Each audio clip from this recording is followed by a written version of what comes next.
All right, welcome back. A quick little news of the day video here for you guys. Of course, since we've passed the deadline for roster shuffles and stuff like that, and the new DPC season starting, and teams starting to focus more on actually playing Dota, news has kind of winded down a little bit over the past little while. I haven't done one of these videos in I think like a week or so. But regardless, I'm here with another news of the day video with a bunch of news stories from the past couple days.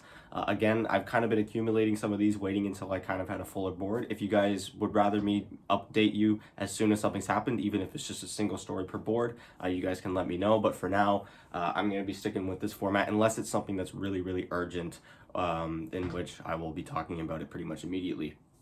But yeah, so starting off in Western Europe, we have a few stories here. First off, Miracle going to be taking a short break to start this new season. I'd imagine this is not kind of a vacation style of break, as obviously he hasn't played competitively since the TI qualifiers back in, what was that, July? But for the meantime, in this first series, he's going to be missing, which is against Team Tickles. Roman, their coach, is going to be standing in for them. He, of course, has stood in for them before, numerous different positions.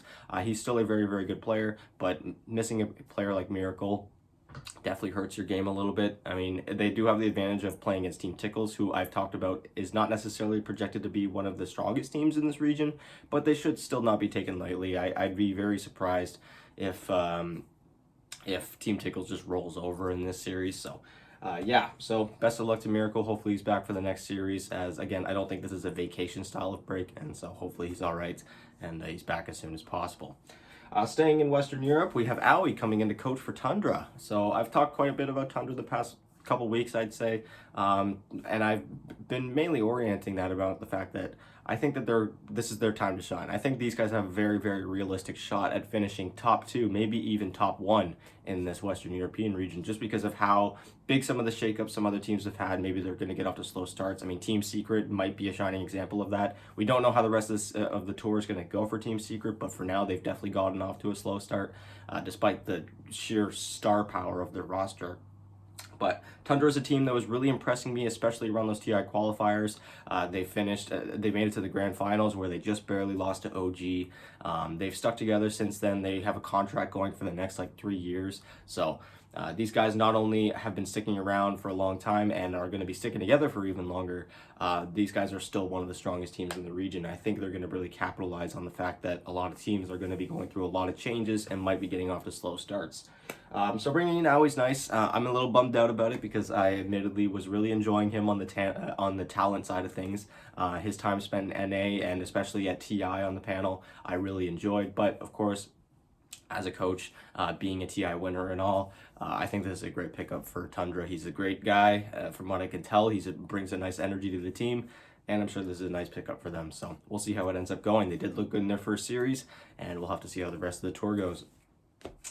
Next up, so a couple weeks ago, Smart Omega, or Omega Esports, not to be confused with the Omega Esports in the lower division of South America.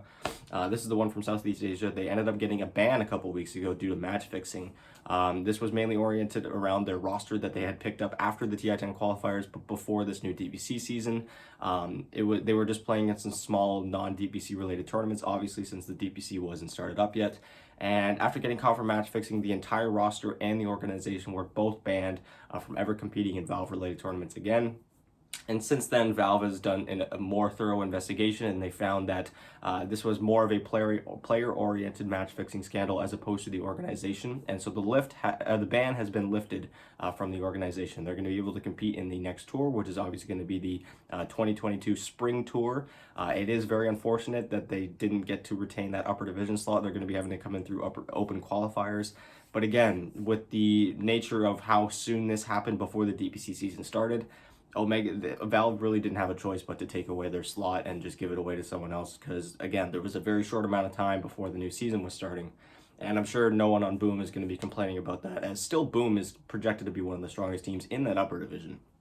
They certainly would have had no problem making it to the upper division if they were relegated this season. But yeah, Omega has been lifted. However, the bans on their players have still not been, and so Omega has terminated the contracts of CTY, Prince, and Zenki, those being the only remaining players from that scandal on their roster. So they're going to have to assemble a new set of players and head into those open qualifiers. Omega Esports, I've heard pretty good things about them. They certainly have a real sense of integrity when it comes to playing the game properly and all that kind of stuff. So props to them. They made all the right moves in this investigation. They figured out the problem, and lucky for them, they're going to be getting to stick around in the DPC. So yeah, again, all around kind of a shitty situation for them, but they're going to have their spot back in the DPC in no time, assuming they make it through those open qualifiers. Now moving over to China, and this is actually kind of some interesting news. This is a topic that I didn't really want to touch when it was happening a few months ago, because it just felt really like scummy, and it felt really like when PSG.LGD lost the TI Grand Finals, there were a lot of people that were unwilling to accept the fact that this wasn't rigged, that PSG.LGD should have won. Team Spirit only could have won because it was rigged, and people that were betting against them just made them lose. Classic 3-2-2 stuff. So I tried to avoid it. There was some digging that found that Xiao0 was a pretty big gambler, and that he was making a lot of bets on a lot of different Dota games and just other games in general. But there was nothing really concrete there. We didn't hear anything from Valve or PSG.LGD. It just seemed like a lot of fans were really, really upset with the result, and rightfully so. PSG.LGD was definitely favored there, but to suggest that the integrity of TI-10, the biggest prize pool in all of Dota, was rigged due to some gambling, came off a little shoddy in my opinion. Well, now we have Valve and PSG.LGD investigating Xiao0 about those gamblings. This is strictly about the gambling. This has nothing really to do about the finality of TI-10. Xiao0 has even confirmed that the integrity of TI-10's grand finals and its outcome is still intact. There was nothing that had to do with any of the gambling or anything like that that had any impact on the win. However, they are still investigating him for illegally gambling on games that he was partaking in, which he's not supposed to be doing. And so in the meantime, as they investigate, he's been placed on a 30-day suspension.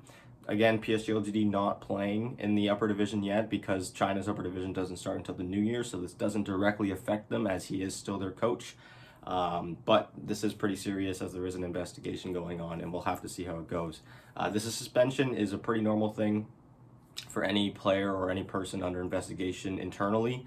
This isn't necessarily any sort of punishment. This is just kind of to put him on hold and get him out of the way while they investigate. And yeah, we'll have to see how this goes. Again, should be expecting an answer within the next couple weeks, if not the next month. But yeah, pretty big news coming out from China here. So anyways, thank you guys so much for watching. This has been a News of the Day video. I haven't done one of these in quite a while, but feels good.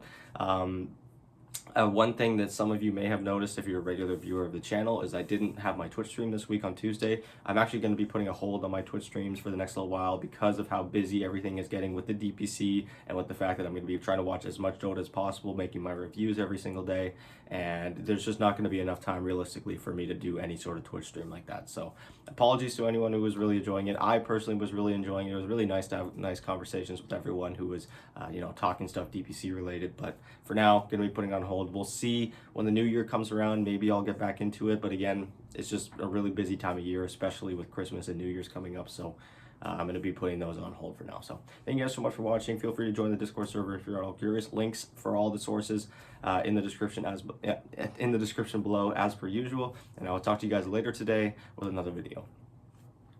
Bye.